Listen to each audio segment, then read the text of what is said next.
Benvinguts y benvingudas a Casa América Cataluña. Bienvenidos y bienvenidas a una convocatoria que girará en torno a la situación del colectivo LGTBI en Latinoamérica y que arrancará con la presentación del libro Chile Gay, Testimonios de Vida, Amor y Dolor, Riel Editores 2015. Escrito por el periodista chileno Juan Pablo de la Hoz, el libro recoge las historias de vida de 40 hombres de edades bien diversas a partir de un trabajo de entrevistas que se prolongó durante casi 2 años. Nacido en Quilpué, Juan Pablo de la Hoz, a quien agradecemos ya su interés por celebrar este encuentro en nuestra institución, se tituló en Periodismo en la Universidad de Artes, Ciencias y Comunicación, también es diplomado en Comunicación Estratégica por la misma universidad y en Liderazgo y Coaching por la Universidad Adolfo Ibáñez. Desde 2011 trabaja como periodista en el Canal 13 en diversas áreas. En su país, y por votación popular, Chile Gay fue distinguido con el premio a la mejor investigación periodística de 2016 en los premios convocados por la revista Lector. Como ha quedado dicho, la sesión que nos reúne hoy, miércoles, servirá para debatir en la medida de lo posible sobre la situación del colectivo LGTBI en Latinoamérica. Estamos convencidos del acierto que supone incluir este tema en nuestro programa de actividades y al respecto los enfoques posibles son variados. Casa América Cataluña es, en efecto, punto de encuentro, es también punto de diálogo, pero también de denuncia. No en vano, uno de nuestros pilares básicos descansa sobre la firme defensa de todo lo que concierne a los derechos humanos.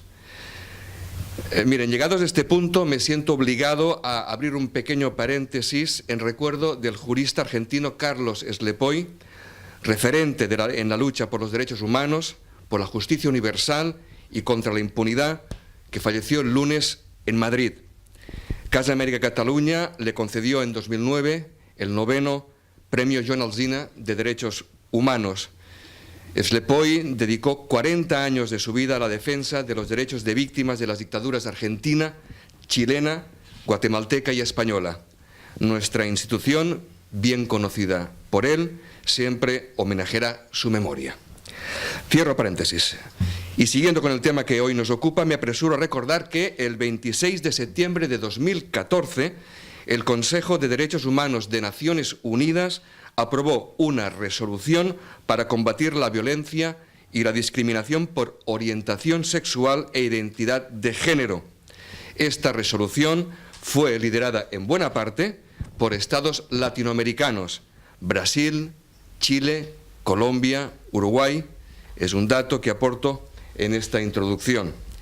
Y en esta introducción, y con el permiso de Montse Erra, nuestra moderadora, me permito acudir un instante al epílogo de Chile Gay, donde Juan Pablo de la Hoz escribe lo siguiente. Las comparaciones pueden ser odiosas, sin embargo, muchas veces necesarias, porque si hacemos el ejercicio de mirar a otras sociedades, como por ejemplo la española, me doy cuenta que el camino por andar sigue siendo largo y podríamos sentir que vamos muy lento en cuanto a la reivindicación de los derechos homosexuales. Sin discutir en absoluto que el camino recorrido va por países, los hay más avanzados que otros, claro está, he querido recuperar este párrafo para resaltar, Juan Pablo, que en España cada día surgen argumentos que ponen en tela de juicio según qué avances sociales. En temas de derechos, la sensación es que el producto se vende bien, aunque bajo las alfombras hay más estulticia y falsedad de lo imaginable. Pero esto ocurre en todas partes. Me lo recordaba hace bien poco la activista social, actriz y humorista mexicana Jesusa Rodríguez, a quien, por cierto, esperamos reencontrar junto a su esposa Liliana Felipe en noviembre, en el 10º aniversario de nuestra Semana del Humor Latinoamericano. ¡Pum! Ya le he colocado. Compartiendo con ella precisamente los motivos y objetivos de la sesión de hoy, Jesusa me destacaba lo siguiente, comillas, como ocurre en otros temas, mientras la teoría evoluciona hasta la estratosfera, la realidad sigue anclada en lo más elemental, que es la violación al derecho supremo de las personas de ejercer su deseo, su erotismo y su sexualidad de todas las formas posibles. Mientras ese derecho, proseguía ella, siga siendo avasallado, no podemos hablar de evolución del pensamiento y mucho menos del cuerpo y sus circunstancias. Bueno, pues aquí estamos.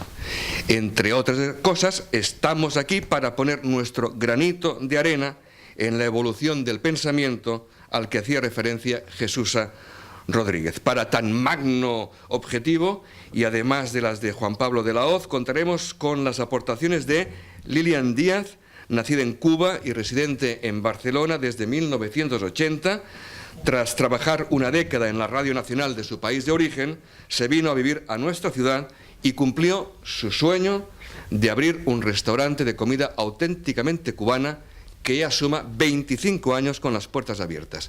Estoy seguro que si luego le preguntan de qué restaurante se trata, no tendrá problema alguno en atenderles para decirles que es el Habana Vieja de la calle Banys Vells número 2 de Barcelona, pero no lo digo yo porque sonaría mal. Gracias, Lilian, por compartir esta sesión con nosotros. Agradecemos también la presencia del cineasta Xavier Daniel, amigo de la casa, fundador y director del Festival Internacional de Cine Gay y Lésbico de Barcelona, certamen con el que Casa América colabora desde hace años. En su última edición, en 2016, participamos en la proyección del largometraje colombiano La Luciérnaga y la del cortometraje, también colombiano, ¿por qué no? Xavier Daniel forma parte de la Junta Directiva del Colegio de Directores y Directoras de Cine de Cataluña y es miembro de la Asociación Catalana de Críticos y Escritores Cinematográficos y de la Federación Internacional de la Prensa Cinematográfica. Buenas tardes y gracias también, Xavier Daniel. Saludamos finalmente a nuestra moderadora de hoy, ya lo diré bien, Montse Erra, periodista de larga trayectoria en diversos medios de comunicación. Durante más de 2 décadas estuvo en Catalunya Radio trabajando en los programas Al matí de Catalunya Radio o El Suplement, entre otros. Actualmente colabora en Nació Digital, diario digital de información general en catalán, y en Altair Magazine, revista de cultura viajera. Coordinó el ciclo Viaje al Centro de América que programamos en esta casa en 2015. Bueno, entramos ya en materia, dedicaremos la parte final de la sesión al turno de preguntas, unos 10-15 minutos intentaremos cederles la palabra, así que yo ya me callo, muchas gracias por venir. Montse, con vulguis endavant, gracias. Muchas gracias, Francesc. Muchas gracias a todos y todas por venir en este día tan especial de Chile Gay contra Barça Juve.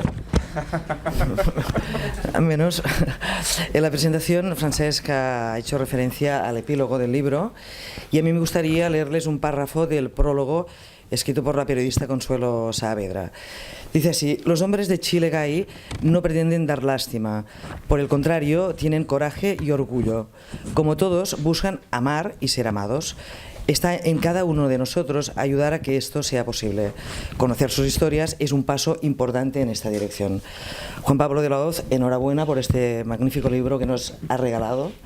Quería resumirlo un poco, en todo caso ya tú nos explicarás, pero para tener una idea general, para quien no lo ha leído, Chile Gay recoge el testimonio de 40 hombres de 15 a 70 años, de diversas condiciones sociales, que relatan su homosexualidad sin tapujos, el descubrimiento, la aceptación, la familia, el matrimonio, la paternidad también.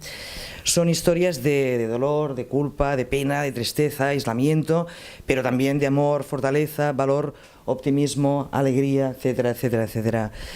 Juan Pablo, ¿por qué escribes Chile Gay? ¿Por qué escribes este libro? Primero que nada, muchas gracias de corazón. Es súper fuerte hacer un trabajo en Chile y cruzar el charco para presentarlo en lugares como este, como en Madrid y Valencia. Soy sensible y verlos acá, lo único que puedo decir es gracias por estar. Cada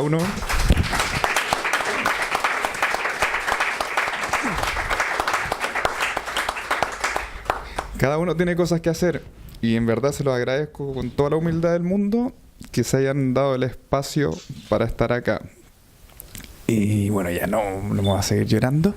¿Y por qué lo escribí? Porque sentí que existían demasiados estigmas, que en algún momento escuchaba que el homosexual es así, que el homosexual es allá, que funciona de esta manera, Y hace no mucho tiempo, en 2011, se hizo una nota en la televisión pública del país donde se musicalizaba el Gay Parade con la música del YMCA, una caricaturización que a mí simplemente me molestó. Entonces yo tenía dos opciones, o quedarme callado y aguantar que todo eso sucediera, o hacer algo. Entonces ahí fue donde empecé a entrevistar hombres homosexuales y todo se fue dando también para que así fuera. Y yo quería transmitir una historia súper positiva porque pensaba que era de evolución, que cosas pasaban, que íbamos hacia una mejor sociedad, pero me encontré con más tristeza y dolor, como lo dicen en Chile, que la mierda. Yo decía, ¿cómo se puede sufrir tanto y cómo puede dejar la sociedad que las personas, que los seres humanos sufran tanto? Entonces ese es mi pequeño aporte, mi grano de arena para que ojalá nosotros construyamos una mejor sociedad. Comentabas y comentábamos también que son 40 personas, 40 hombres. ¿Cómo conseguiste entrevistarlos a todos y que se sinceraran tanto en sus relatos? Se alinearon los astros, yo creo. Pero aparte... Es que se alinearon los astros porque de repente conocí amigos o amigos de otros amigos y para mí eran muy importantes ciertas historias, pero me di cuenta que cada persona era un universo distinto más que un mundo. Y habían ciertas historias que eran tremendamente importantes para mí abordar. El tema de la prostitución, el tema del VIH y el SIDA cuando en Chile se trataba con AZT y el tratamiento costaba 1.000 euros y si no lo tenías simplemente te morías. Lo que salió hace ya tiempo también, el tema de los abusos sexuales por parte de miembros de la iglesia que se golpean en el pecho y bla bla bla bla bla, y a la hora de los cubos mira lo que pasa. Y por supuesto también el amor incondicional, las ganas de formar una familia, el matrimonio igualitario, que nosotros en Chile todavía creo que todavía mínimo 5 años más para algo así. Y fueron apareciendo y algunos también de esos testimonios ya no existen. Ya existen, pero fallecieron. Y es finalmente el legado de ellos y consiguieron abrirse a contar sus historias. No sé. Yo agradezco que hayan confiado, es lo único que puedo decir, que hayan confiado en esto, en este humilde periodista que quería hacer un trabajo y que ellos contaron su historia con los pros y los contras. Y que se abrieron de una manera que yo nunca esperé. Si me permites, tengo el relato de 4 de estas personas. Simplemente es una frase que me gustaría resaltar porque creo que puede resumir un poco también el contenido del libro, ¿no? Con estas frases, ¿no? Luis Larraín, 33 años. Sueño con que el mundo no castigue la homosexualidad. Siento que en Chile hay mucha energía para hacer y cambiar cosas. Manuel Opazo, 34 años. Chile tendrá padres homosexuales cuando demostremos a la sociedad que se puede. Miguel Zamora, 45 años. Me encantaría casarme. Es una celebración, un acto de reivindicación gigante. Y por último, Julián Andrade, 50 años. El sacerdote me llamó para conversar. Fue horrible, ya que me dijo que me iba a ir al infierno porque había pecado y abusó nuevamente de mí, lo que comentabas, ¿no? Son simplemente 4 de los 40, ¿no? Creo que retratan bastante bien el sentir del libro y que es un paso más también, ¿no? Porque entra en juego la paternidad, ¿no? Una serie de aspectos de los matrimonios que quizás antes eran impensables, ¿no? En Chile, como aquí, como en muchos sitios, ¿no? Y que, bueno, no sé, refuerzan este Chile Gay que has escrito. 2 años de trabajo te costó, ¿no? Escribirlo. 2 años de trabajo, y lo comentábamos también. No olvidemos que en Chile hace 16 años que dejó de ser delito las relaciones consentidas entre mayores de edad homosexuales. Eso fue a la vuelta de la esquina. Y cuando yo comencé también este proceso de investigación, la gente no quería dar su nombre. Quería seudónimo o simplemente ponle una historia con lo que quieras. Pero el trabajo fue ese, de dar la cara positivamente, y que era la única manera de decirle a los que controlan ciertas cosas, las leyes: ok, tengo nombre, tengo apellido, tengo edad, vivo en tal lugar, soy tal persona y he vivido esto. ¿Quieres hacerte cargo de mi historia conmigo o no? Así de simple, pero la realidad, mostrarla por lo cruda que sea, por lo bonita que sea, pero no matizarla. Siempre es súper fácil suavizar y decir, no, es que no era tan así, o esto podría haber sido así. No, las cosas como son. En Chile la homosexualidad no es un delito. ¿Comentabas desde cuándo? 16 años atrás. 16, exacto. En el año 2012, si me equivoco me corriges por favor porque los datos a veces, en el año 2012 se aprobó la ley antidiscriminación, en 2014 se promulgó la ley de unión civil, sin embargo continúa siendo insuficiente, ¿no? Porque una cosa son las leyes y otra cosa es la realidad social, la aceptación social, ¿no? Y lo conversamos también hoy día allá en la radio con nuestro amigo, que, ok, tenemos un acuerdo de unión civil en Chile, que da carácter legal a las parejas de hecho, pero ahora está muy difícil, por ejemplo, una ley de matrimonio de identidad de género, que está parada en el Congreso hace ya bastante tiempo. Matrimonio igualitario, que pareciera ser una prioridad para el gobierno de socialismo ahora, pero puedo estar muy equivocado. Yo creo que el próximo gobierno que viene en Chile es de derecha. ¿Qué significa eso? Que el matrimonio igualitario nuevamente va a quedar relegado, que la ley de identidad de género no va a prosperar, pensando en que una de las presidentas del partido político de derecha de la UDI, la psiquiatra Jacqueline Van Rieselberghe, por ningún motivo que le mencionen el tema de identidad de género, porque eso para ella no existe. Ellos son los que van a gobernar probablemente nuestro país. ¿Qué significa eso? Yo tengo 35. Voy a cumplir 40, tal vez en 5 años más, recién se va a discutir el tema del matrimonio igualitario.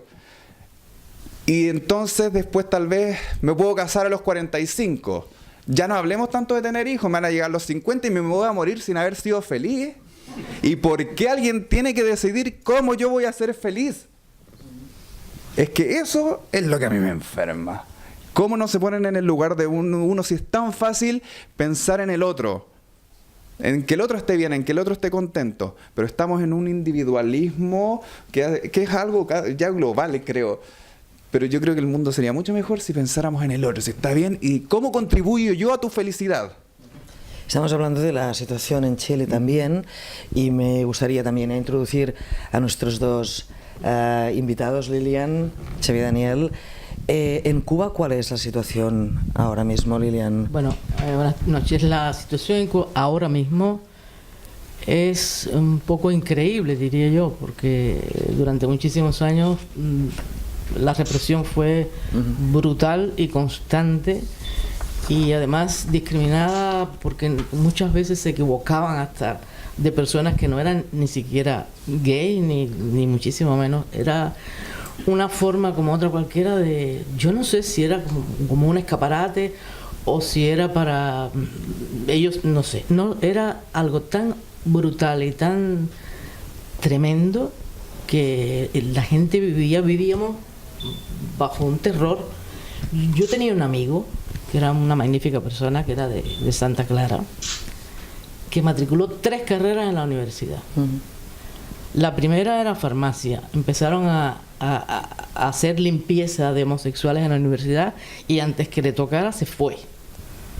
Pasó un tiempo, matriculó medicina. Le pasó exactamente lo mismo. Matriculó periodismo, tuvo que irse también. Al final creo que terminó la carrera una carrera de informática o alguna cosa de eso. Se fue a Estados Unidos y allí murió de SIDA. Ese muchacho le hicieron la vida imposible desde siempre, desde Santa Clara, que era una ciudad tremendamente homofóbica, y cuando llegó a La Habana, que él vivía en mi casa, pero no tenía casa, y él vivía en mi casa, era como un hijo para mí. Ese muchacho sufrió horrores, le hicieron la vida imposible, pero como a él, cuánto miedo, cuánto terror pasaron toda la ¿Cuántos años duró esta etapa tan oscura, más o menos? Hasta ayer. Sí. Ya, no, pero cuando había torturas, persecuciones, encarcelamientos a diestro y siniestro. Pero es que eso es hasta ayer. Además hay mucha hipocresía. Cuidado, hay mucha hipocresía y un lavadito de cara y se permiten algunas cosas. Tú has estado hace poco, has visto, has sido testigo de cómo son las cosas allí. Yo, bueno, el mes pasado coincidí en México con la Mariela Castro, la hija de Raúl Castro, y ella lleva un programa para las personas transgénero, y cuando le pregunto sobre el matrimonio, cuándo será en Cuba, dice que estamos en ello, pero no avanza. Es que estamos en ello es una manera como otra cualquiera de no responder, y además siempre van a estar en ello. La situación de la homosexualidad es legal en Cuba, sin embargo, sí, ¿no? Es legal, es legal entre comillas es legal. Ya. O sea, antes no lo era, ahora es legal desde el 79, me mira, parece. Para entrar en un centro de trabajo te daban una planilla que le llamamos Cuéntame tu vida. Y ahí tenías que poner si eras religioso, si eras homosexual, si eras blanco, si eras negro, si eras chino, si eras... Te miraban al revés. Y no contentos con eso, iban con esa planilla a la cuadra, donde tú vivías, para ver de ahí qué es lo que era verdad y qué es lo que era mentira. Y de ahí dependía que trabajaras en un sitio o en otro. Este chico que les hablaba era una gente con un alma maravillosa, era un ángel, y tuvo que empezar a trabajar en una fundición entre hierro, metales y bueno, lo que había allí. Y él allí no pintaba nada, lo adoraban porque era diferente, pero era para él un castigo. Tengo unos datos también, aparte de Cuba, que ya los estamos comentando. En las islas del Caribe la homosexualidad es delito en 9 países, destaco 3. Porque parece increíble que a estas alturas, no sé, a mí también se me pone la piel de gallina como a ti, ¿no? En las Islas Barbados, concretamente, es cadena perpetua. En Jamaica, esto sí que es curioso también, es ilegal para los hombres con penas de 10 años de prisión y trabajos forzados, sin embargo, para las mujeres no. Y en Trinidad y Tobago, pues son penas hasta los 25 años de prisión. Yo no sé hasta qué punto se ejecutan este tipo de penas en estas islas, no lo sé, lo desconozco, pero la realidad es esta en la zona del Caribe. Pero está, ¿no?, escrito en blanco y negro. Ya. Sí. Y... Sí, claro. Y tenemos 3 países que no avanzan en absoluto, que es Perú, Venezuela y claro, tampoco. Sí, es lo que iba a comentar, ¿no? Yo creo que no es que no avance, retrocede. Claro, sí, porque para situar a la audiencia, pues en América Latina la homosexualidad tampoco es delito ya, en ningún país, excepto en la Guyana, que sí que es delito, pero en el resto no. Sin embargo, las uniones civiles, matrimonios, que estamos comentando, adopciones, pues aún son una quimera en la mayoría de los países, ¿no? Matrimonios homosexuales y adopciones están permitidos en Argentina, Uruguay, Brasil, Colombia, Guayana Francesa y en algunos estados de México. Y las uniones civiles en Chile, Ecuador y Costa Rica, ¿no? ¿Qué es lo que está ocurriendo en América Latina? Que aunque se va avanzando y más de lo que nos pensamos en relación a otros países, no acaba de... Yo tengo una apreciación personal. Soy muy crítico en lo que pasa en Latinoamérica y Chile, pero también entiendo los procesos de evolución. Hoy día lo comentábamos también en un programa de radio donde fuimos en la mañana, que a mí me quedó muy claro cuando vi que la Catedral de Barcelona es de 1200 y algo, la Catedral de Santiago de 1700. Son 500 años de diferencia, independiente de todas las super tecnologías, la capacidad de transmitir información y entender ciertas cosas.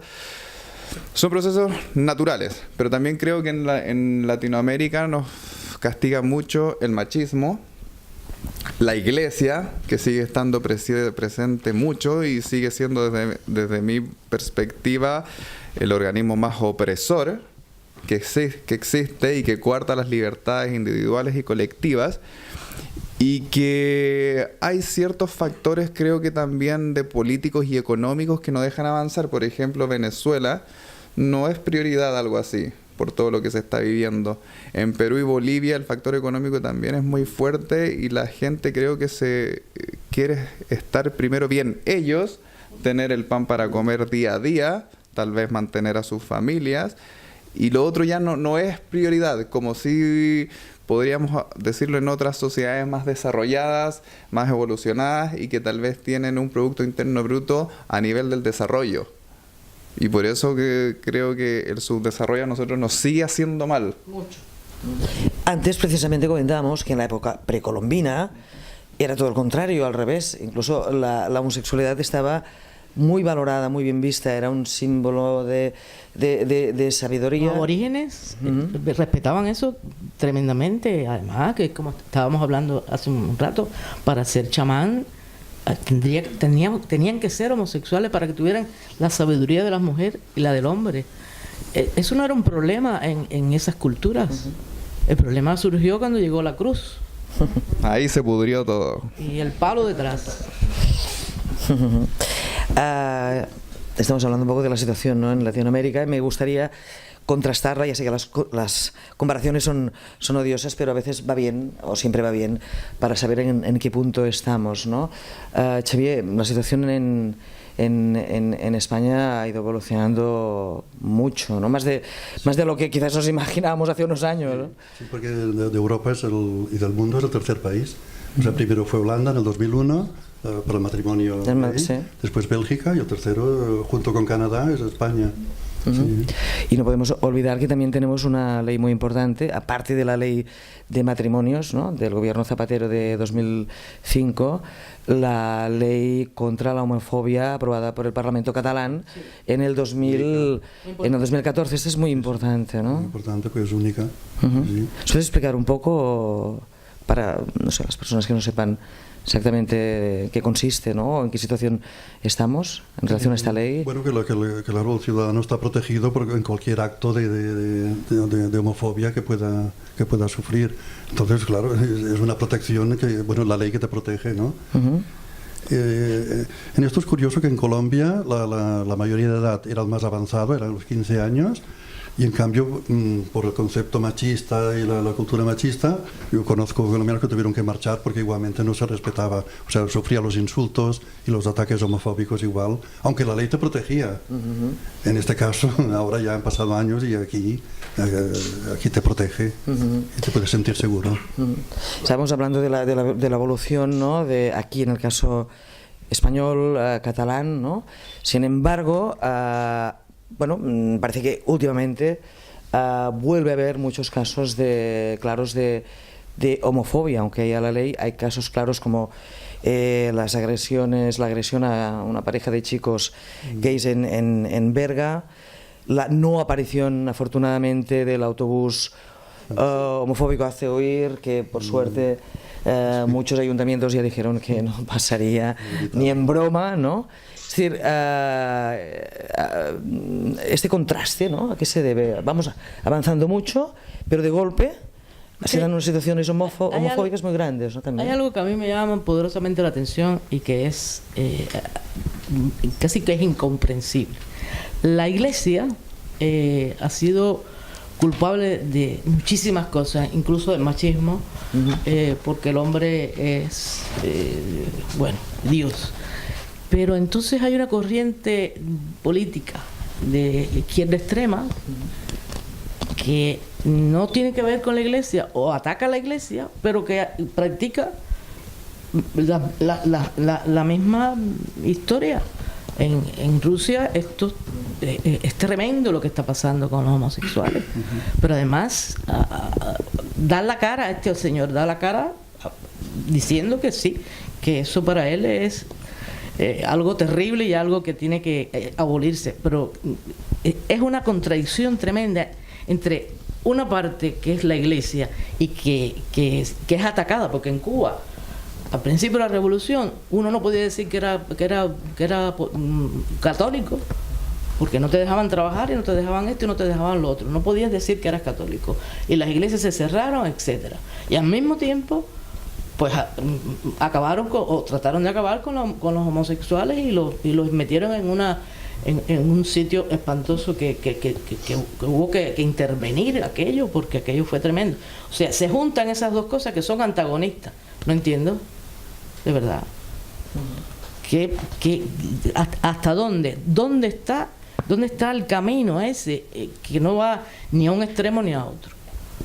Tendrían que pensárselo un poquitico, a ver, y que se definan realmente, ¿no? Que se definan qué quiere la Iglesia. Bueno, yo sé, sabemos todo lo que quiere la Iglesia. ¿Y qué quiere esa política extrema de otros sitios, porque tampoco en Venezuela, en Bolivia, eso, vaya, yo he oído decir que comer huevo, porque las gallinas ponían unos huevos que hacían a la gente homosexual si los comían, por favor. ¿Es un chiste o...? Y esto ha pasado, ¿qué es esto? Yo quería saber si la influencia de la Iglesia Católica te puede perjudicar esta persona que habla en el libro de que ha sufrido abusos sexuales de un sacerdote. ¿Te puede, o ha habido reacción? Lo que pasa es que fue justo en la época que hubo un destape de todos estos casos en Chile. ¿Hace cuánto fue, Rogelio? Aproximadamente 3 años. Un poco más, donde salieron a la luz, de hecho en un programa de corte político, fue uno de los abusados que ya tiene aproximadamente 45, 50 años, y ahí lo dijo. Y fue un bombazo. Como se dice en Chile, quedó la escoba. Todos los informativos lo replicaban, la iglesia salió en defensa, luego se cayó, luego también otros actores políticos salieron a la palestra. Esto se transformó en un principio en una bolsa de gatos, hasta que después se hicieron las investigaciones, las declaraciones, y exactamente este sacerdote de la iglesia El Bosque, que ya hasta se me olvidó su apellido, Caradima, búsquenlo en internet, es un personaje macabro. El sacerdote Caradima había hecho esto con muchos, y hasta el día de hoy creo que en cierto modo lo tienen protegido. Pero esta cosa de iglesia, de que somos más papistas que el Papa y somos blancos por todos lados, quedó en... No, ya no se puede confiar tanto, porque finalmente son seres humanos que pueden ser buenos, que pueden ser malos, y no por el hecho de ser sacerdotes están divinizados y no sienten, por ejemplo, placer sexual. Pero en este caso, mal hecho. No de la manera como debiera ser, y llevando a muchos incluso al borde del suicidio y a depresiones tremendas durante años. Y qué bueno que se sepa, qué bueno que se persiga, y estos testimonios como el que están en el libro aparecieron muchos. El de Julián Andrade, ¿no? El que hemos citado antes, creo que es el que te referías. Uno de los fragmentos que hemos citado, ¿no? Sí, el sacerdote que me... Exactamente. Sí. Y el resto de personas que entrevistaste, ¿cómo han reaccionado viendo el libro, viéndose reflejados ahí? Porque me imagino que es muy distinto, ¿no? Explicar tu historia y después verla editada, ¿no? A mí me pasó con una persona que entrevisté que lo leyó 2 años después y dijo, uy, que yo estaba mal en esa época. Claro, porque me dijo, es que yo me leo y digo, estaba súper mal enfocado, súper equivocado, como que estaba pasando en ese momento por una crisis de autoestima, había terminado una relación de años, lo habían dejado, su autoestima se había ido al suelo, y es pegar 2 años después un bofetazo en la cara en... ¡Wow! Estuve mal y me doy cuenta al verlo plasmado así. Pero otros también que... ¡Wow! Que a mí se me erizan los pelos, que es, por ejemplo, un hombre, Alejandro, 50 años, conoce otro hombre, VIH, el otro, le dice, tengo VIH, no me importa, sigamos juntos, una historia de amor preciosa, pero preciosa, y llega el momento en que ya se transforma en SIDA. Y este personaje cae a la clínica, los medicamentos no le hacen bien, empieza a tener como muchas ya... esa cosa latente de que viene una falla multisistémica en cualquier momento. Entonces juntos él cae en el hospital, a su pareja lo llaman, le dicen es mejor que vengas porque puede pasar lo peor, y él lo relata y se emociona hasta el día de hoy, que él salió a las 3 de la mañana, bajó al departamento, subió al auto, se le perdió en el momento las llaves de la casa, el zapato, porque tenía que llegar al hospital para despedirse. Entonces llega, y él pasando toda la historia juntos. Llega, lo ve en la cama, y el otro simplemente lo mira, le toma la mano, y ahí muere. Y una historia de amor pero de esas que te desgarran, de amor incondicional y de estar ahí, esa persona que está contigo siempre, en las duras y en las maduras. Para mí, eso es amor. Si no, yo estoy equivocado. Por supuesto que los libros como el tuyo ayudan, ¿no? Ayudan a mucha gente, sin duda, y las películas también. Y aquí es donde quería ir. Hace un montón de años que Xavier Daniel dirige el Festival Gay Lésbico de Barcelona, 23, creo yo. ¿Qué tipo de películas latinoamericanas recibís? Yo creo que claro, el cine es muy importante porque claro, envía un mensaje de concienciación social muy importante, ¿no? Entonces siempre traemos películas que tocan temáticas muy actuales y en esto el cine mexicano está dando una lección, está abordando temáticas que ni en Europa se han tocado en el cine, como por ejemplo una directora mexicana que invitamos que presentó una película sobre la violencia de género dentro de la pareja lésbica. Esto nunca se ha tocado en el cine. Acabo de ver en México una película sobre una mujer que ha quedado traumatizada porque era violada por su madre. En fin, temáticas y solamente el cine mexicano que lo está tocando. Chile también, Chile está haciendo unas películas, hay 3 películas que están triunfando en todos los festivales, no de cine gay lésbico, sino en generales también. Y bueno, creo que el mensaje es muy importante del cine, claro. Después de tantos años, ¿a qué conclusiones has llegado a través de toda esta filmografía? No sé si te has hecho tu propia película, ¿no? De tanto mensaje recibido, sí. De tanta... Pero claro, sobre todo el cine de América Latina, que se está moviendo y está haciendo un cine totalmente antimachista y muy por los valores de la mujer. Y sobre todo cine lésbico y en México muy importante. Están enviando mensajes que no se habían tocado hasta ahora. También abordamos, por ejemplo, el tema de las relaciones entre mujeres musulmanas, temática lésbica, ¿no? Que no pueden ni venir a presentar la película, evidentemente. Entonces, claro, hemos de captar todo lo que es tan actual y que están en contra de las leyes machistas. En un mensaje que nos cruzamos, los 4, comentabas, Chile Gay tendría que ser una película, ¿no? Por supuesto, porque cada historia que cuenta y reunidas todas sería una película de una complejidad, de una honestidad, que todos hablan tan sinceros, que sería la mejor película del cine gay chileno, seguro. ¿Te lo has planteado? Aún no has tenido tiempo, me imagino, ¿o qué? Estamos en ello. Espero que estamos en ello ahora. Claro, nunca. Sí, estamos trabajando para ello, de verdad. Literatura, cine y a través de la comida. ¿A través de la comida? A través de la comida, ahí sí que no hay disparidad ninguna, ni hay... Todo el mundo se pone de acuerdo. Ahí no. Ahí los homosexuales, los heterosexuales y todos disfrutan. Esto es una sensación y es un placer que tenemos hasta el último momento, casi el único. Los otros van desapareciendo. Lo digo porque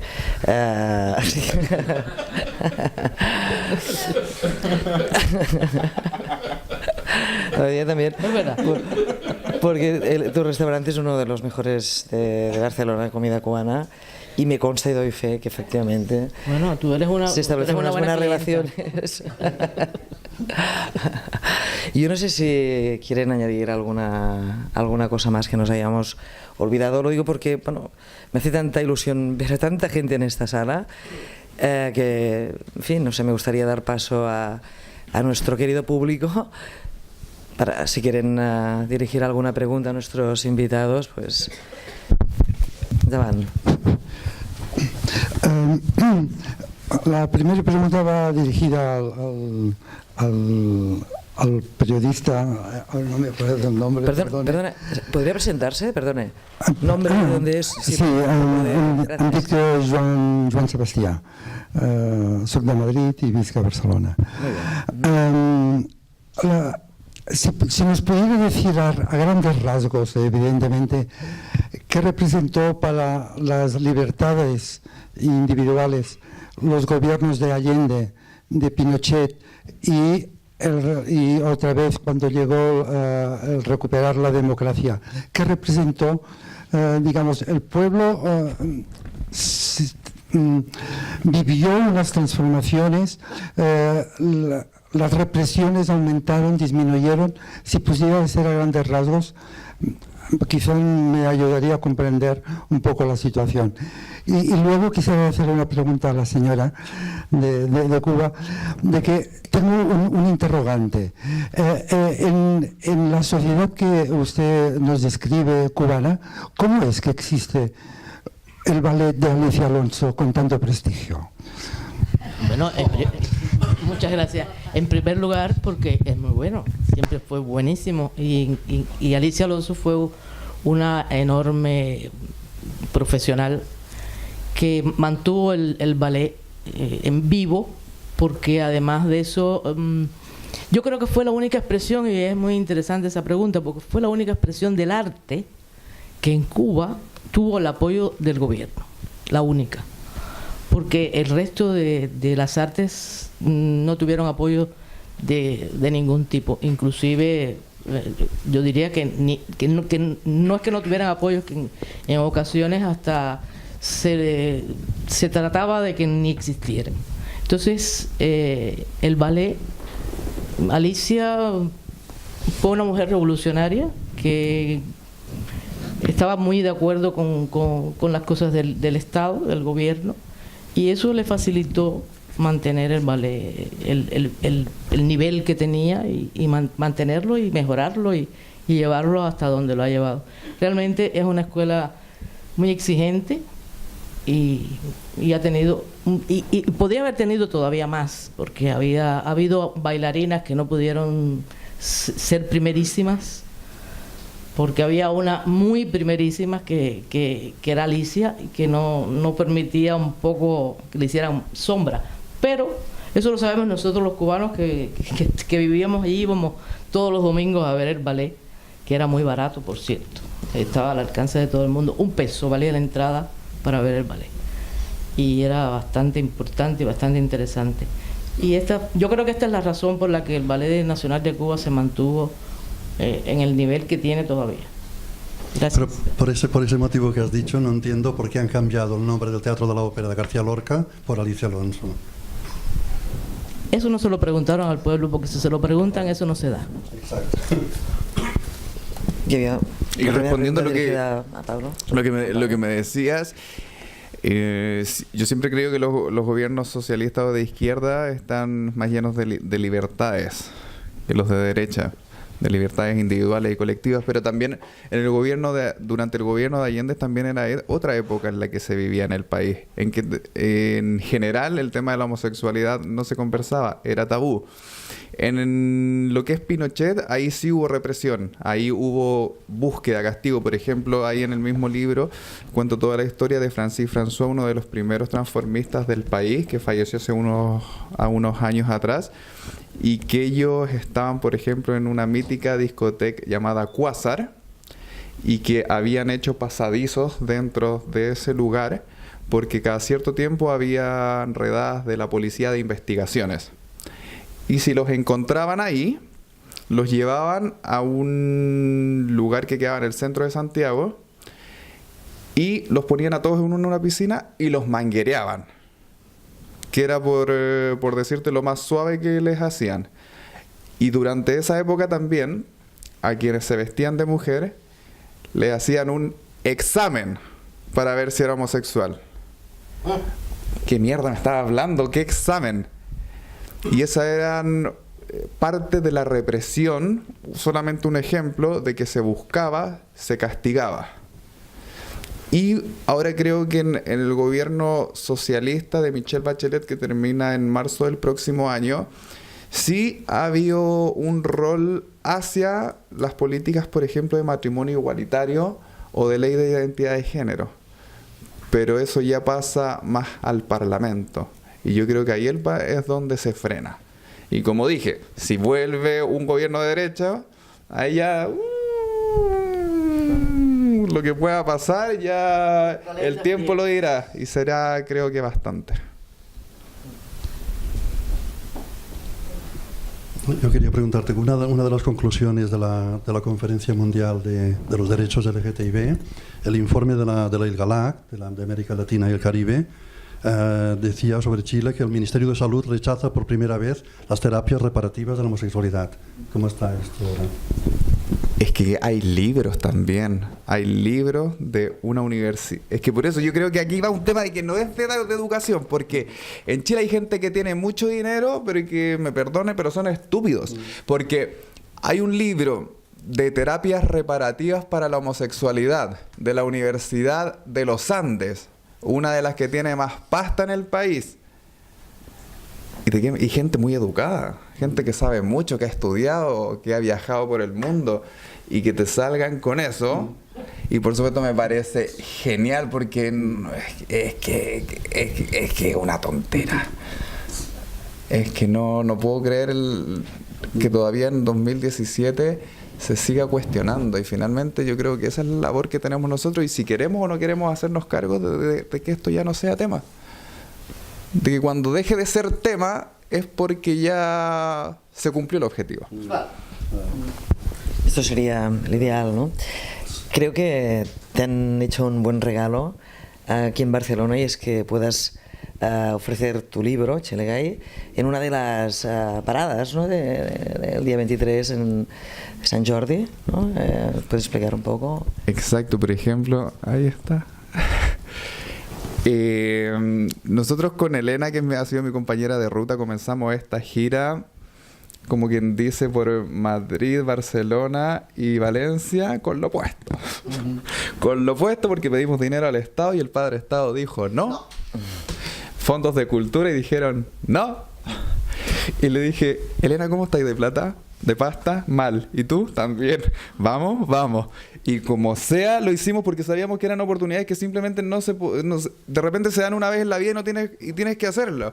Y es como lo que surgió ayer, por ejemplo, un mensaje de Facebook de una persona amable y que nos habla del día de Sant Jordi, y que yo lo sabía, pero no porque recibía libros, pero no entendía lo importante que era hasta que lo comentamos, y nos hacen la invitación para el domingo a las 11 de la mañana. Todavía el lugar no está definido, pero pueden averiguarlo por mis redes sociales, que son @JuanpaDeLahoz, Lo haré. Twitter, Instagram y Facebook, y ahí yo les comentaré. Y es bonito, esas son las pequeñas cosas que a nosotros como que dicen, estamos haciéndolo bien. Estamos haciéndolo bien. Y aquí, por favor, quiero compartir también lo de ayer. Es que todos tenemos momentos en que nos vamos a la mierda. En que estamos sentados y nos cuestionamos si estamos haciéndolo bien o haciéndolo mal. Entonces ayer yo estaba sentado al borde de una depresión y decía, ya, estamos haciendo esto, ¿vale la pena o no? Y de repente recibo 2 correos de aquí, estas bellas personas que halagan tu trabajo sin conocerte, que te dicen que está súper bueno, que es genial, y ahí como que es un bálsamo al alma, y te dice, entonces no estamos tan equivocados. Y finalmente esos son los regalos pequeños que son los que te hacen feliz. No, si yo te lo comentaba, me he leído el libro de arriba abajo y me admira el trabajo que has hecho, porque, es decir, entrevistar a 40 personas, todo el material que me imagino que llegaste a acumular, ¿no? 40 o entrevistaste más y después hiciste una selección. Más de 40, más de 3 horas de conversación cada uno, imprimir las cosas, que en un momento ya como que tienes el manuscrito, como que ya te quieres más. Pero finalmente como que logras calmarte, logras editar, compactar y todo. Quizás te ha sobrado material para hacer una segunda parte, ¿o qué? Me estoy enfocando en otros temas de investigación, pero también relacionados. Ajá. Pero es que hay algo muy importante en estas historias que yo creo que se dio. Solamente una me quedó fuera porque sentí que no pegaba ni juntaba.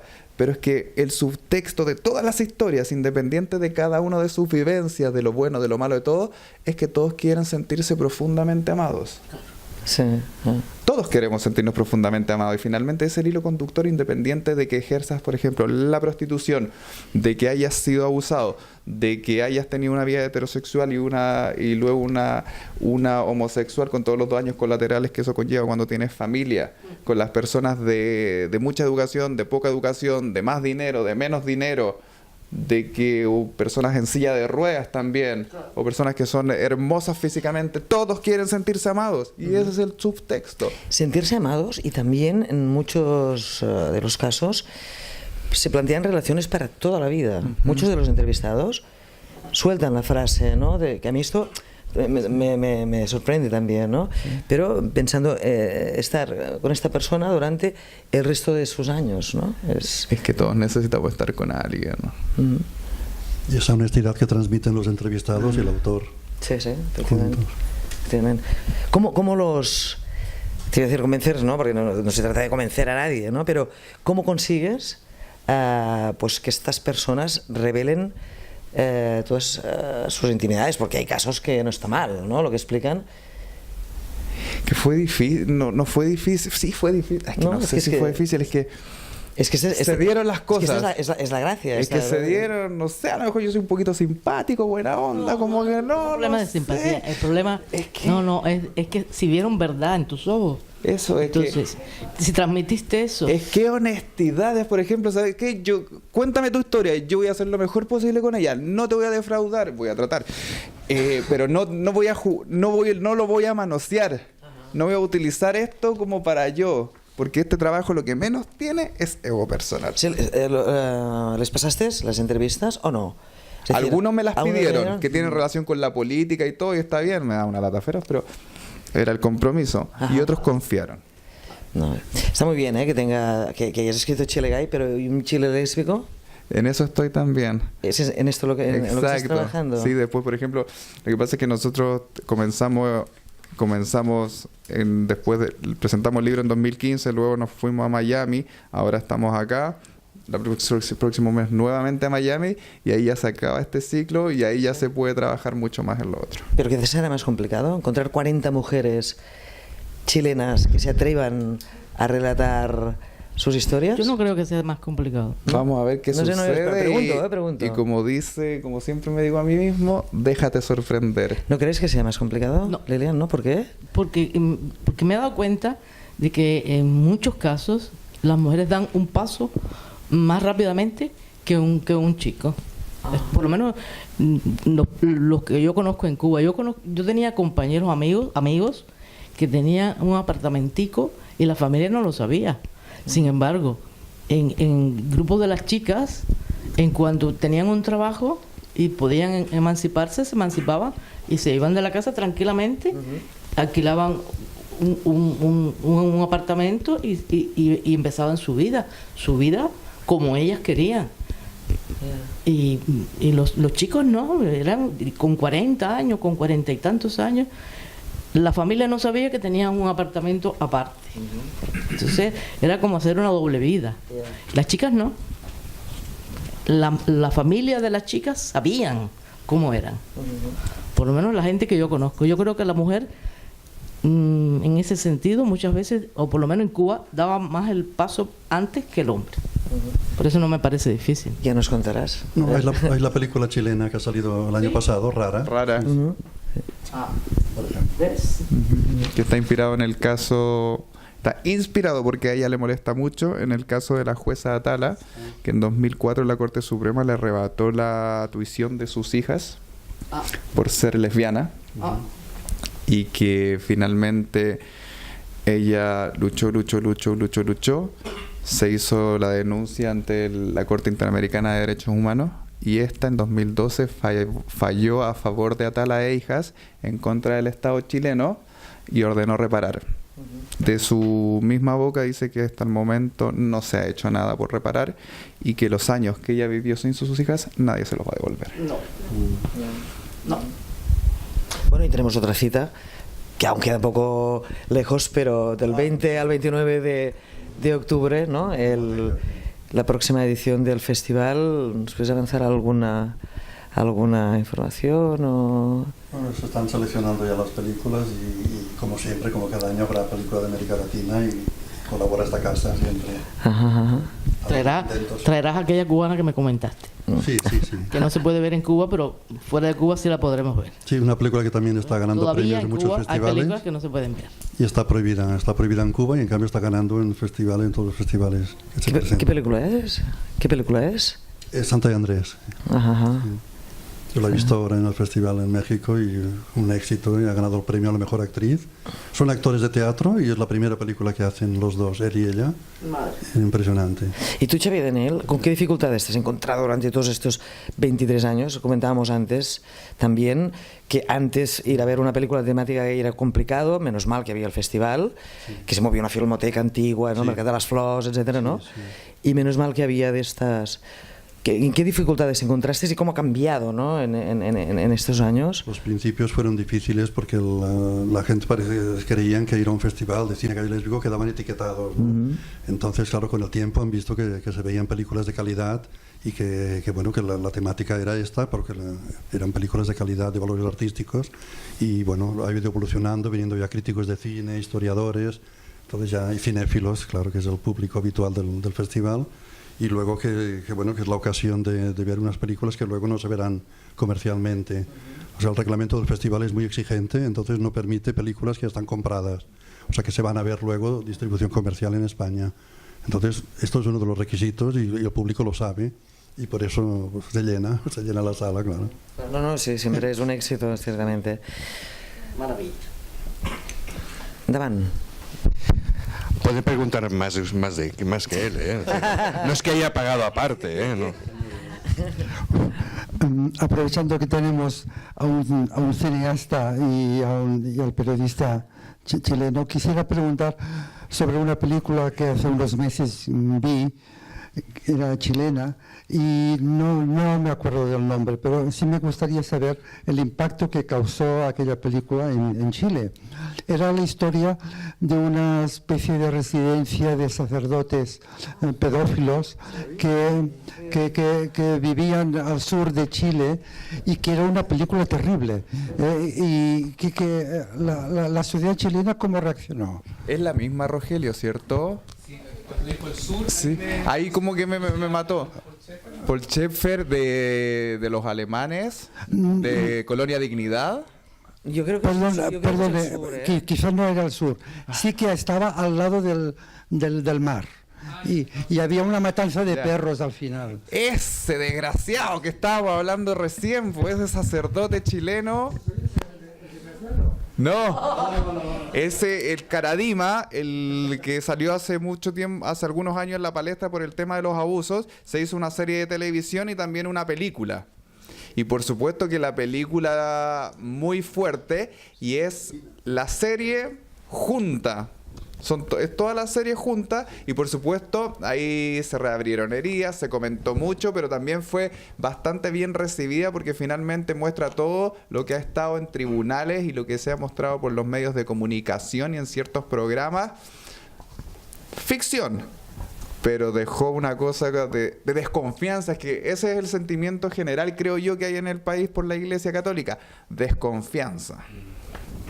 Pero, entonces la película El Sur, perdón, es que ahora me he quedado con la duda. Yo vi una película hace un tiempo, unos años, El Sur me parece que se llamaba, de un grupo de sacerdotes, entre pederastas, en fin, que para castigarlos los envían a un pueblecito de Chile. No les suena a nadie. Parece que esa es la película que él está hablando. Pero se llama El Sur, se llama El Sur, ¿no? No lo sabemos, bueno, es igual. Es que... Ostres, sí, potser sí. Me suena, pero no la... Sí, és aquesta, no? Bueno, nada. Sí. Davant. Mi nombre es Adriana Golía, soy de profesión argentina. Es una profesión en sí misma. Todo el mundo lo entiende. Y llevo viviendo en Cataluña solo hace 34 años. Y en el 2010 estuve la noche que murió Néstor Kirchner de casualidad en Argentina, en Buenos Aires. Y esa misma noche me bajé a la plaza. Estuve escribiendo un libro durante 6 años y estaba de turista viajando alrededor del mundo, y tocó Buenos Aires y bajé y me encontré con 1 millón de personas llorando. Y yo decía, ¿qué le pasa a esta gente? ¿Por qué llora? Si yo no veía absolutamente nada, ¿no? Y estaban las madres y abuelas de Plaza de Mayo juntas. Yo dije, ¿cuándo se juntaron? Si estaban peleadas de toda la vida. Claro. Claro, sí.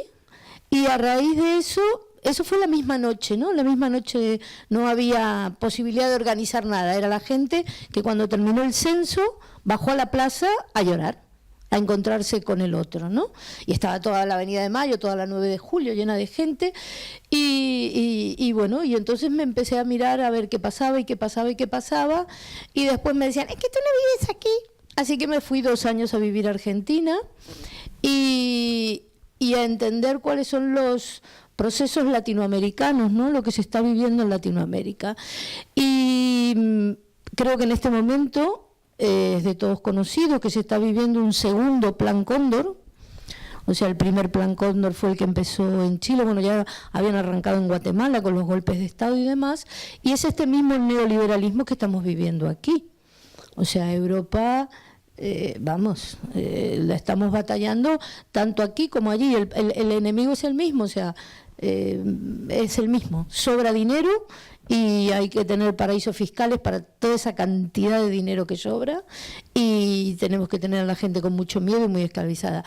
Total, que Néstor Kirchner fue uno de los primeros del matrimonio igualitario en Argentina.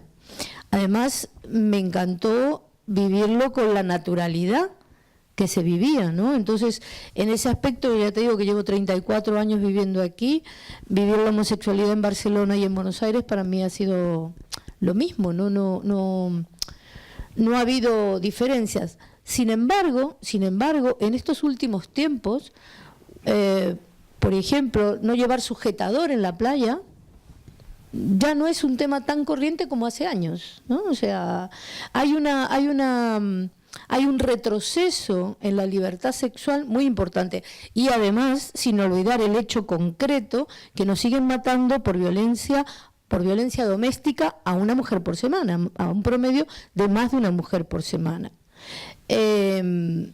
Por eso un poco y en Cuba me pasó un poco lo mismo, ¿no? O sea, yo he estado un par de veces en Cuba y viviendo un poco y yo no vi para nada esa violencia, que si bien hay un machismo generalizado, el machismo yo lo veo más cultural, o sea, yo no he visto mucha cubana que se deje azotar realmente, si no le gusta, vamos, pero vamos que el respeto que se tiene para con los niños, el respeto que se tiene en la relación de familia, es lo que se ha ido perdiendo cada vez más en este individualismo que estamos viviendo, ¿no?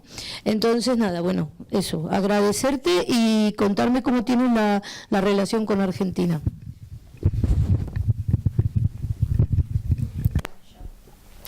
Bueno, yo soy muy respetuoso, reconozco todo lo que hizo Kirchner y su señora por el tema de las igualdades y por las libertades.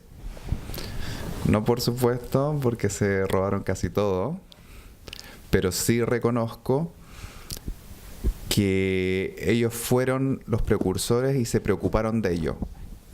Y que debiésemos nosotros y otros países del Cono Sur imitar esas políticas públicas, esas políticas de Estado, donde te puedes casar, donde puedes formar tu familia y vivir como quieras, ser feliz mientras no le hagas daño a un tercero. Esa es mi relación con el kirchnerismo y con lo que han hecho ellos.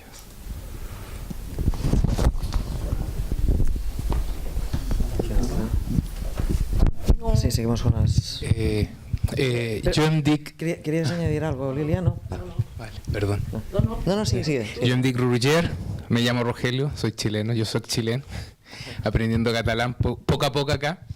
En primer lugar quería comentarles que son dos cositas. Una, que yo soy ingeniero, estoy haciendo un máster acá hace 6 meses en antropología, ¿ya? Y justamente venía yo con un tema predestinado a hacer la tesis que tenía que ver con las migraciones en Chile, pero viendo la realidad acá de la vida gay y homoparental en Barcelona, en Cataluña precisamente, cambié el tema. Y justamente el libro Chile Gay de Juan Pablo, el cual leí el año pasado, fue una fuente de inspiración también como justamente para tomar este tema de la homoparentalidad. Estoy en proceso de tesis y entre una de las entrevistas me he ido dando cuenta el tema de la iglesia, y eso quería solamente, muy humildemente también, como decía Juan Pablo, también comentar que yo creo que hay que diferenciar cuando hablamos de la iglesia las grandes cúpulas, ¿ya? y la iglesia local. Yo vengo de origen católico en Chile, pero no profeso la religión, pero sí me topé con una familia de hombres que tienen su hijo acá en Barcelona y que participan activamente en la iglesia, y uno de ellos incluso da charlas a jóvenes de la iglesia católica, y para mí fue un removedor de piso y cambio de paradigma también al observar esa realidad. Entonces eso quería acotar con respecto a la iglesia, sin entrar a defenderla, pero sí a defender el nivel local que uno puede observar. Y por otro lado, quería agradecerle a Juan Pablo por su libro. Los que crecimos en los años 80 en Chile y que somos homosexuales, tuvimos mucha dureza, muchas tristezas que vivir, y cuando leí el libro recuerdo, Juan Pablo, que te comenté que lo que más me llamó la atención que de las 40 historias no hubo ninguna en la que uno como hombre homosexual no se identificara con cierto aspecto. Así es que, bueno, agradecerte nuevamente el libro porque fue fuente de inspiración para hoy día abordar otro tema en la tesis, así que y muy contento acá en Barcelona aprendiendo de Cataluña y del catalán. Sí, allà al fons. Lo hacen a propósito, ¿no? Un poco de ejercicio. Mi nombre es Cristian, vivo aquí en Barcelona. Bueno, soy de Barcelona y trabajo en la asociación ACATI, que se encarga, trabajo con personas migradas LGTB. Me gustaría saber, sin hablar de partidos políticos, pero hablar de política, ¿cuál es la situación real en la sociedad civil en Chile? ¿Qué aspectos se están trabajando para visualizar la comunidad LGTB o cuál es la salud de las comunidades y asociaciones que pueden haber? Por ejemplo, hay dos organizaciones que son fuertes en Chile, que es el Movil y Fundación Iguales, que hace ya bastante tiempo han logrado visibilizar todo el colectivo. El Movil partió en la época de los 80, cuando se marchaba encapuchado, cuando la primera vez que en la cabeza del Movil, Rolando Jiménez, en una marcha se mostró su cara, y que fue un acto tremendamente de valor, que nadie se había atrevido a hacerlo antes, ha impulsado siempre las políticas de una forma tal vez más radical, pero se le respeta mucho por ello. Y hace algunos años apareció Movil, que es una asociación que busca la igualdad en los derechos y deberes, y que es más de consenso, creo, y que finalmente ambas en algún momento estaban unidas, funcionaban bien, creo que después se separaron, pero ambas persiguen el mismo objetivo. ¿Qué quiero decir con esto? De un tiempo a esta parte se ha logrado la visibilidad, se sigue trabajando con los políticos en generar políticas públicas, que después ya pasen al Parlamento y ahí queden estancadas, ya es otra cosa. Pero sí se habla, creo que una vez a la semana mínimo, en los informativos sobre algún tema LGBT, cosa que hace 10 años era impensado. La población está más receptiva, yo creo que las nuevas generaciones también vienen con otro chip, pero es que a mí también se me genera esa dicotomía, porque hace 2 semanas estuvimos en Madrid y también nos enteramos de un caso de agresión por personas hacia personas homosexuales, pero por ejemplo hechas por niños de 18 años, de 19 años, y uno pensaría que tal vez son las generaciones con más experiencia en cuanto a vida y años, para no decir otra palabra, tal vez que tendrían esa cosa como más bloqueada.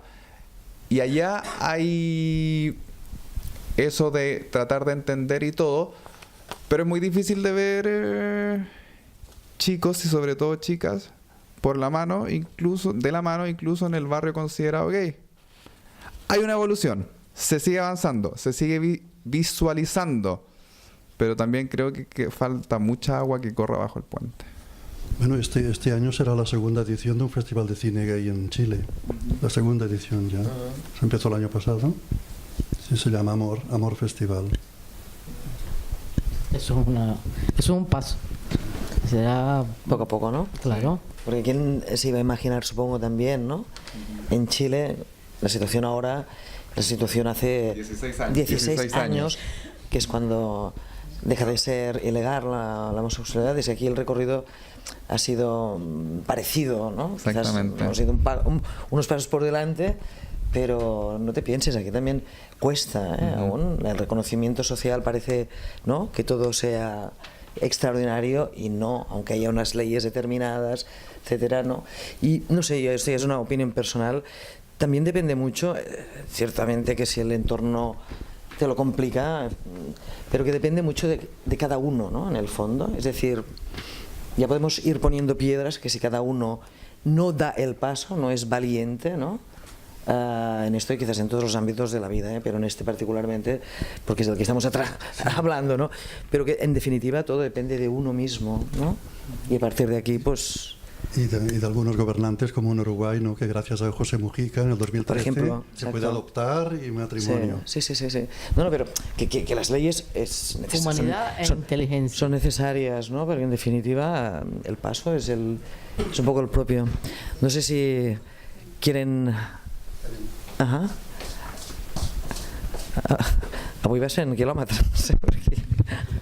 Una pregunta. Bueno, muchas gracias. Yo no he podido leer el libro aún, ¿no? Pero desde el ámbito escolar, desde la escuela, ¿cómo se está llevando? ¿Evoluciona en Chile? ¿Se trabaja en valores como aquí, que se está intentando desde pequeños, ¿no?, a introducir los valores? No sé. Yo creo que los mismos pedagogos están haciendo su trabajo sin pasar por esta cosa de tiene que hacerse esto. Cada uno lo hace de manera particular porque tampoco se ha ingresado en el sistema educacional ese tema de cómo abordarlo, de cómo normalizarlo, de cómo entenderlo. Pero sí, los niños vienen con otro chip, como digo yo, que lo entienden, lo aceptan. No es como la publicidad, no es como algo que vi el otro día de que un meme que me llegó de un niñito blanco, uno asiático y otro negro jugando, y ellos no tienen idea de las diferencias raciales, y pasa que a los niños tampoco les importa las diferencias sexuales porque no lo ven con esa negatividad que se ha visto durante mucho tiempo. ¿Alguna pregunta más? No sé si podemos dar por finalizada ya la charla. Nuestros invitados quieren decir algo. Por nuestra parte, y hablo desde el punto de vista de la institución, ya se lo comenté ayer, lo digo públicamente hoy, estamos más que felices de haber recibido la propuesta, porque surgió de la propuesta, hablamos de una cuestión de meses, o sea que él y yo nos conocemos de hace tiempo. Pero hasta hoy no ha sido posible, pero la gratitud por su interés y su empeño por venir acá, por presentar el libro que nosotros estimamos de un interés claro, y que agradezco muchísimo su participación y complicidad, porque hoy también hablamos de complicidad, hay actividades y actividades. Y al respecto quiero agradecer públicamente la generosidad de Juan Pablo. Les explico, porque claro, él venía a presentar su libro. Y yo le comenté, bueno, Juan Pablo, sí, pero se me ocurre que podemos aprovechar para abrir un poco la ventana y que entre un poco de aire para debatir, en la medida de lo posible, sobre un colectivo que creo que merece más atención de la que generalmente recibe. No tuvo ninguna duda en participar. Y digo esto, destaco esto, porque si estuviera aquí mi compañera de literatura, les comentaría que esto es prácticamente imposible con alguien que quiere presentar su libro. Es prácticamente imposible. Pero él, evidentemente, bueno, aquí lo ha demostrado, su generosidad es enorme, y por lo tanto doblemente feliz por haber reunido a Lilian, a Juan Pablo, a Monse, a Xavier Daniel, amigos de la casa, amigos de ustedes también por haber venido, y nada, reiterar mi agradecimiento a todos ustedes por haber participado de una actividad que espero que tenga más, bueno, en fin, más ocasiones para poder hacer algo parecido o que vaya redundando en lo que se ha hablado aquí. Por mi parte, gracias, Monse. Simplemente agradecer a Casa América Cataluña que haya introducido pues este debate sobre la homosexualidad a partir de la presentación de Chile Gay. Creo que siempre es interesante mover este tipo de temas en ámbitos donde no es habitual y donde hay un público quizás tampoco no es habitual en este sentido, ¿no? Y simplemente esto, gracias. Gracias a Lilian, gracias a Juan Pablo, gracias Xavier Daniel. Y espero que repitamos.